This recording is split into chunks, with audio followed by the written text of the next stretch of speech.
semestr imtahanları? Bizə İmtahan maraqlıdır. necə olur? Universitetin səhifəsi var, hansı ki siz ora girirsiniz, şəxsi kabinetimiz var.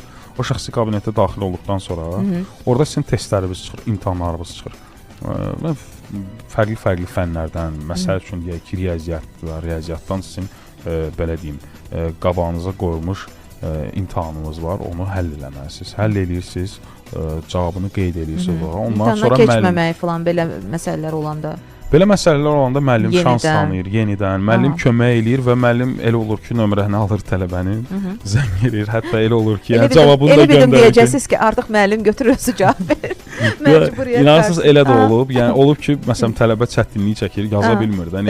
Müəllim Telegramdan göndərir cavabını ki, götür bunu yaz artıq. Yəni da bunu da bacarmırsanız. Yəni belə şeylər olur.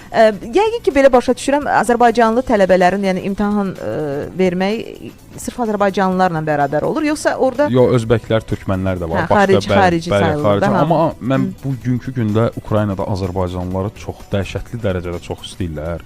Çünki Ukrayna tərəfdən vuruşan çox Azərbaycanlı millətimiz var.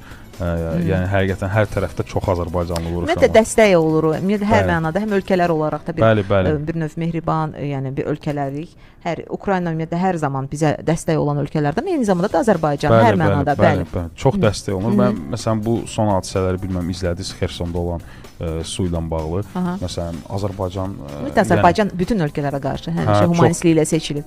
Köməklik göstərdi, SOCAR, yəni benzin göndərdi onlara neçəsə ton.